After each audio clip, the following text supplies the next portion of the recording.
各位友邦的元首与贵宾，各国驻台使节代表，现场所有嘉宾，电视机前还有线上收看直播的好朋友，全体国人同胞，大家好，大家好，大家好，大家好，大家好。我年轻的时候立志行医救人，我从政的时候立志改变台湾，现在站在这里，我立志壮大国家。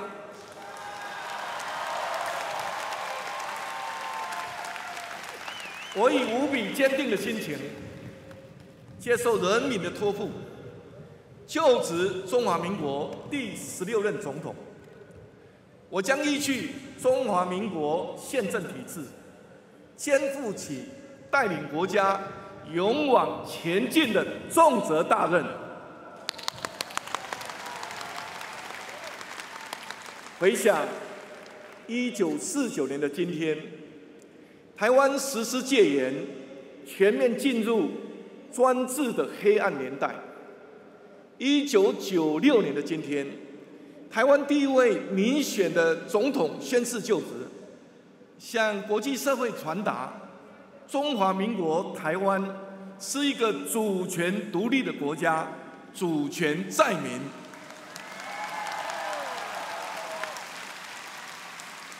2024年的今天，台湾在完成3次政党轮替之后，第一次统一政党连续执政，正式展开第3任期。台湾也扬帆进入一个充满挑战又孕育无限希望的新时代。这段历程是这块土地上的人们前仆后继、牺牲奉献所带来的结果。虽然艰辛，但我们做到了。此时此刻，我们不只是见证新政府的开始，也是再一次迎接得来不易的民主胜利。许多人将我和萧美琴副总统的当选解读为打破8年政党轮替魔咒。事实上，民主就是人民做主。每一次的选举，虚幻的魔咒并不存在，只有人民对执政党最严格的检验，对国家未来最真实的选择。我要感谢过去8年来，蔡英文前总统、陈建仁前副总统和行政团队的努力，为台湾的发展打下坚实的基础。也请大家一起给他们一个最热烈的掌声。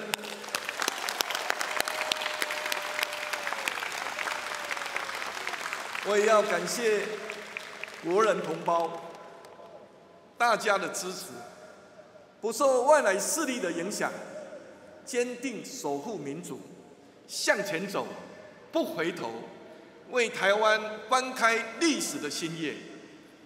在未来任期的每一天，我将行公义、好怜悯、存谦卑的心，视民如亲，不愧于每一份信赖与托付。新政府也将兢兢业业，拿出最好的表现，来接受全民的检验。我们的施政更要不断革新，开创台湾政治的新风貌。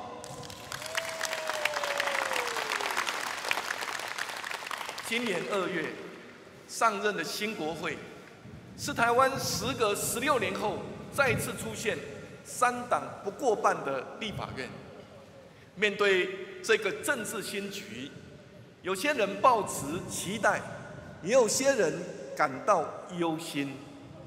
我要告诉大家，这是全民选择的新模式。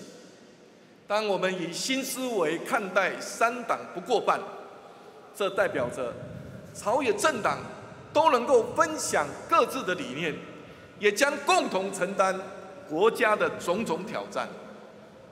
然而，全民对于政党的理性问政也有很大的期待。政党在竞争之外，也应该有合作的信念，国家才能踏出稳健的步伐。立法院的议事运作应该遵守程序正义，多数尊重少数，少数服从多数，才能避免冲突，维持社会的安定和谐。在民主社会，人民的利益至上，这是民主的根本。国家的利益优先于政党的利益，这是政党的天职。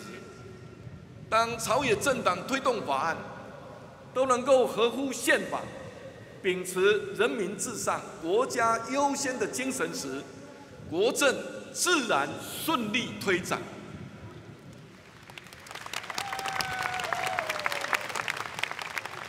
行政院卓荣泰院长率领的内阁团队，也将优先解决对社会有益、朝野有共识的议题，以积极行动、创新思维，解决民梦，来回应民意，服务人民。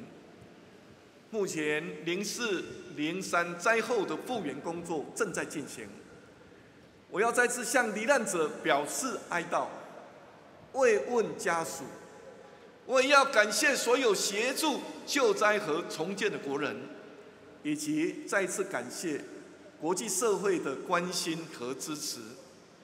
中央政府已经规划投入285.5亿元，来协助重建及产业振兴，帮助花莲民众可以尽早恢复正常生活。我对未来中央和地方的互相合作、行政和立法的协调运作寄予厚望，也希望跟所有国人携手努力，一起深化台湾的民主，维护印太的和平，促进世界的繁荣。各位国人同胞，民主、和平、繁荣是台湾的国家路线，也是台湾与世界的连结。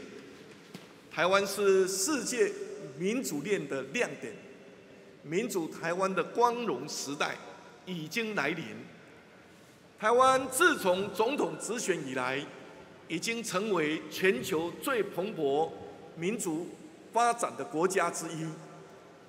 我们持续提升人权，向世界展现民主自由的价值。台湾是亚洲第一个同性婚姻合法化的国家。台湾示范了民主防疫可以优于专制防疫。台湾不论是民主指数或是自由度的评比，在亚洲的排名都是数一数二。民主台湾已经是世界之光，这份荣耀属于全体台湾人民。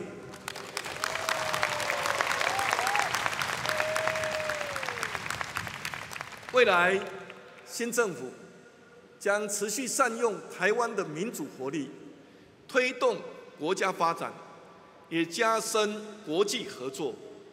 对内，我会用人唯才，清廉勤政，并落实民主治理，建立开放政府，以公开透明、人民做主的精神，鼓励大众参与公共政策，继续推动18岁公民权，共同实践国家的愿景。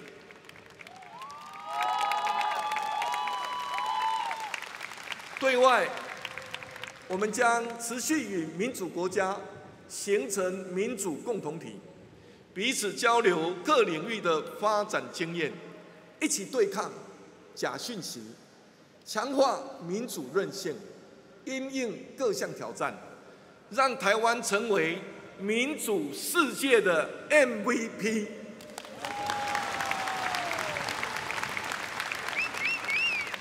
和平无价，战争没有赢家。明年第2次世界大战结束就满80年，台湾和各国都一样，走过战后艰辛的复兴道路，才有今天的发展成果。没有人愿意让战争摧毁这一切。如今，俄乌战争和以哈战争持续冲击全世界。中国的军事行动以及灰色胁迫，也被视为全球和平稳定最大的战略挑战。台湾位居第一岛链的战略位置，牵动着世界的地缘政治的发展。早在1921年，蒋渭水先生就指出，台湾是世界第一关的守卫。在2024年的今天，台湾的角色更加重要。国际间已经有高度共识，认为台海的和平稳定是世界安全与繁荣不可或缺的要素。为了因应当前复杂的国际情势，世界各国已经展开积极的合作，来维持区域的和平稳定。就在上个月，美国也完成了印太安全补充拨款法案的立法，将提供印太区域额外安全援助，支持台海的和平稳定。我们感谢世界各国对台湾的重视和支持。我们也要向世界宣告，民主自由是台湾不可退让的坚持。和平是唯一的选项，繁荣是长治久安的目标。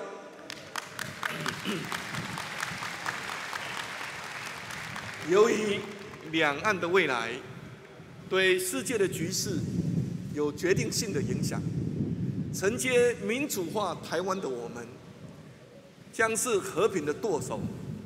新政府将秉持4个坚持。不卑不亢，维持现状。我也要呼吁中国，停止对台湾文攻武吓，一起和台湾承担全球的责任，致力于维持台海及区域的和平稳定，确保全球免于战争的恐惧。台湾人民热爱和平，与人为善。我始终认为，如果国家领导人以人民福祉为最高考量，那么台海和平、互利互惠、共存共荣，应该是彼此共同的目标。因此，我希望中国正视中华民国存在的事实，尊重台湾人民的选择。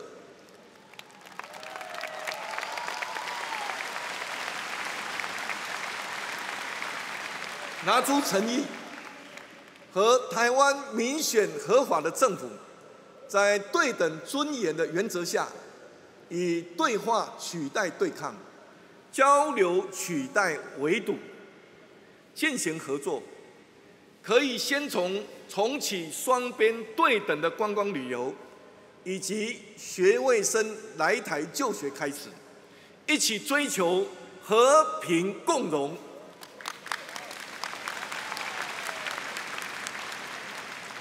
各位国人同胞，我们有追求和平的理想，但不能有幻想。在中国尚未放弃武力犯台之下，国人应该了解，即使全盘接受中国的主张，放弃主权，中国并吞台湾的企图并不会消失。面对来自中国的各种威胁渗透，我们必须展现守护国家的决心，提升全民保家卫国的意识，健全国安法治，并且积极落实和平4大支柱行动方案，强化国防力量，建构经济安全，展现稳定而有原则力的两岸关系领导能力，以及推动价值外交，跟全球民主国家肩并肩，形成和平共同体，来发挥威慑力量，避免战争发生，靠实力达到和平的目标。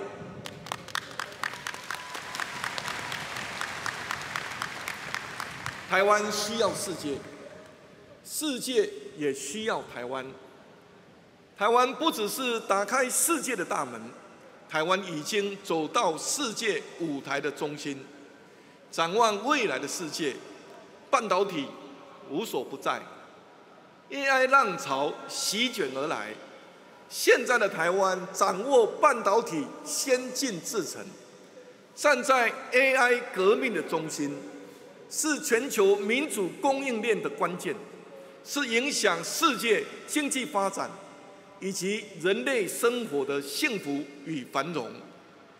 各位国人同胞，当我们主张中华民国台湾的未来由2300万人民共同决定，我们决定的未来不只是我们国家的未来，也是全世界的未来。我们要走对的路，产业要大展身手，做世界繁荣的推手，让台湾每前进一步，世界就向前一步。过去，我担任行政院长、副总统，到全国各地的产业拜访，我了解产业的潜力和需求。未来政府会跟产业界密切合作，把握3大方向，推动台湾的发展。第一个方向是前瞻未来、智慧永续。面对气候危机，我们必须坚定地落实2050净零转型。面对全球化、智慧化的挑战，我们站在半导体晶片系岛的基础上，将全力推动台湾成为人工智慧之岛，促成人工智慧产业化，加速人工智慧的创新应用，并让产业人工智慧化，用人工智慧的算力来提升国力、军力、人力和经济力。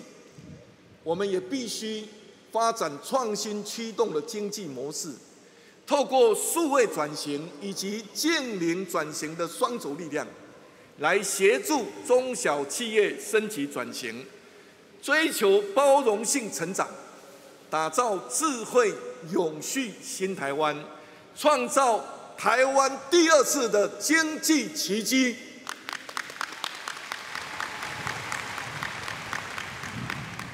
除了投资新创、培育新世代隐形冠军之外，无论是量子电脑、机器人、元宇宙或精准医疗，各领域的前瞻科技，我们也都要大胆投资，让年轻人可以追逐梦想，也确保台湾在未来世界的领先地位。第2个方向是竞逐太空、探索海洋。我们立定目标，要让台湾成为无人机民主供应链的亚洲中心，也要发展下一个世代通讯的中低轨道卫星，进军全球太空产业。我们更要探索海洋，发挥海洋国家的优势，丰富人民的海洋生活，并且投入海洋科技研究，推动海洋产业发展，提升国家竞争力。我们要让台湾的经济与产业往更多面向发展，无远弗届。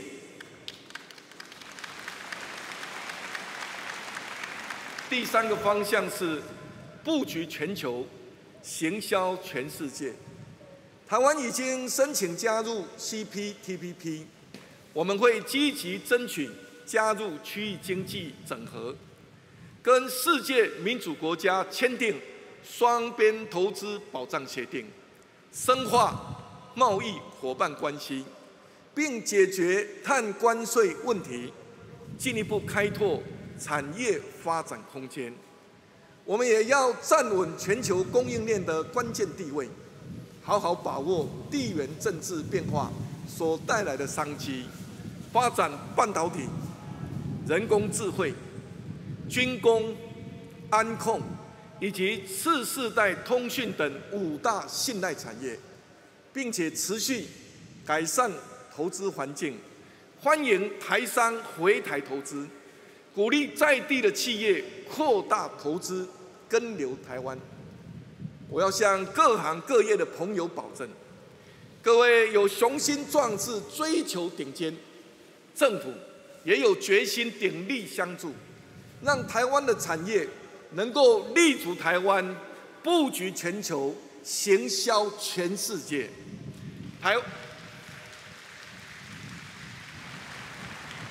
台湾绝对有能力成为经济日不落国，无论太阳从哪里升起，都可以照到台湾的企业，造福当地的发展，也让台湾人民能够有更富足的生活。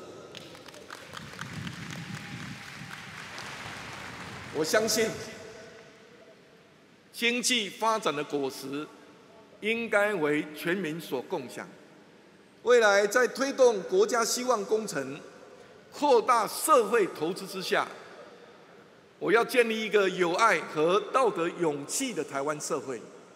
年轻人可以看见希望，壮年人可以实现梦想，老年人可以得到照顾，弱势者也可以得到幸福。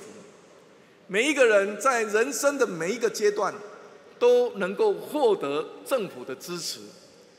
未来幼托、长照、社会住宅等服务要延续扩大，物价、房价、贫富差距等问题要不断改善，食品安全、道路安全、校园安全、社会安全网等保障要持续强化。对于教育、司法、转型正义等各项改革工作，也都要持续做下去。我了解国人对生活的烦恼和期待，凡是各位关心的议题、社会需要的改革，政府都会积极以对，全力以赴。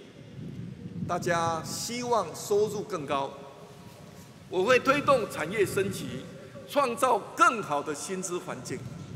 大家期待治安更好，我会积极打击黑金、枪毒和诈骗。大家需要供电稳定，我会推动第2次能源转型，发展多元绿能、智慧电网，强化电力系统的韧性。大家关心劳保财务，我要再次强调，只要政府在，劳保绝对不会倒。大家重视交通安全，我会打造符合人本的交通环境，摆脱行人地狱的恶名。大家期待政府能够帮助家庭照顾者减轻负担，以及协助产业改善缺工的困境。这些问题我都会积极解决。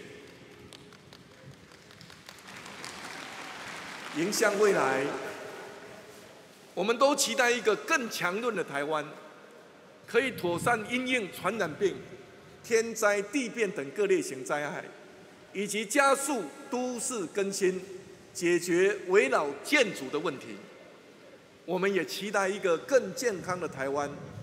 我期许自己发挥医师专业，集结各界的力量，打击癌症，以及成立体育暨运动发展部，推展全民运动，并且确保健保永续经营，让国人活得长寿又健康。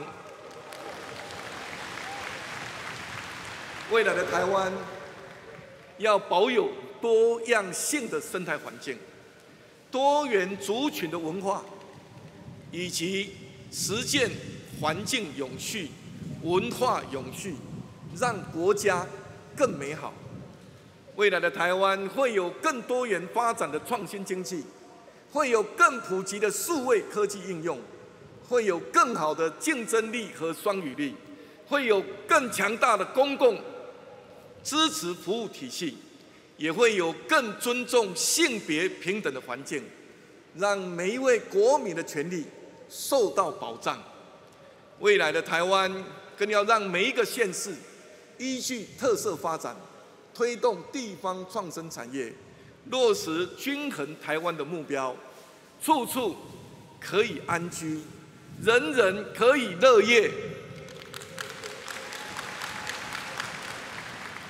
亲爱的国人同胞，国家的未来发展需要每一分力量。面对全球化、全面竞争性的时代，没有一个国家可以单打独斗，也没有一个分裂的社会能够成功面对。团结一致，我们的脚步就更稳；互相扶持，我们的足迹就更远。为了国家的生存发展，我将透过民主的力量，团结所有国人，壮大国家。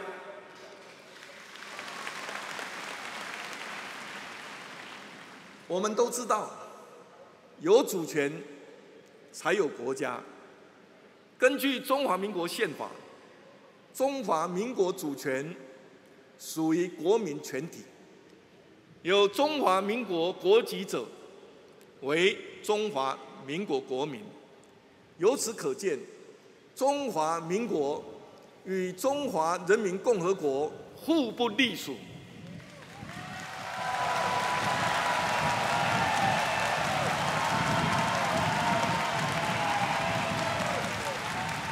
每一个人都要团结爱护国家。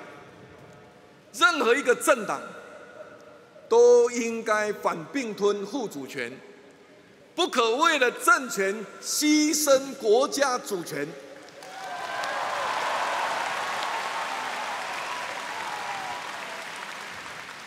当世界上有越来越多国家公开支持台湾的国际参与，再证明了台湾是世界的台湾。台湾是全球和平繁荣值得信赖的力量。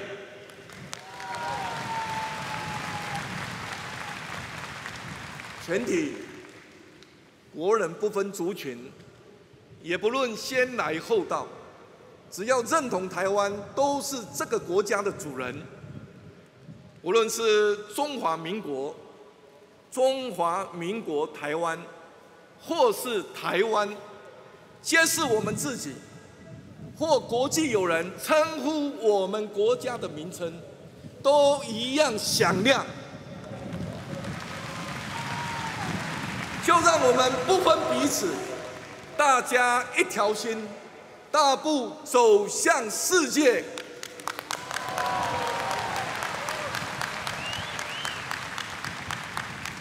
当台湾走进世界，我们也欢迎世界走进台湾。许多新住民朋友、外籍友人从世界各地来到台湾，写下属于台湾的新篇章。我要感谢你们，我也要向你们致敬。今天现场也有千里来访的国际友人，有归国的侨胞朋友，以实际行动支持台湾。我们是不是用最热烈的掌声欢迎、感谢他们？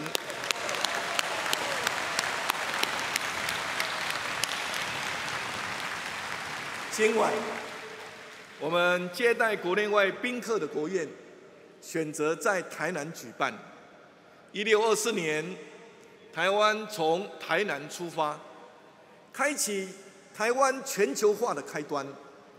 站在台南400的历史时刻，台湾更要展现自信，勇敢航向新世界，让世界迎接新台湾。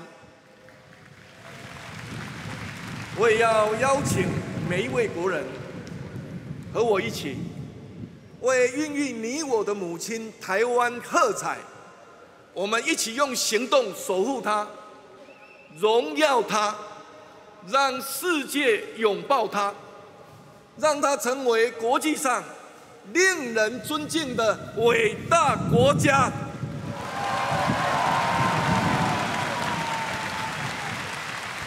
谢谢大家，谢谢。谢谢总统。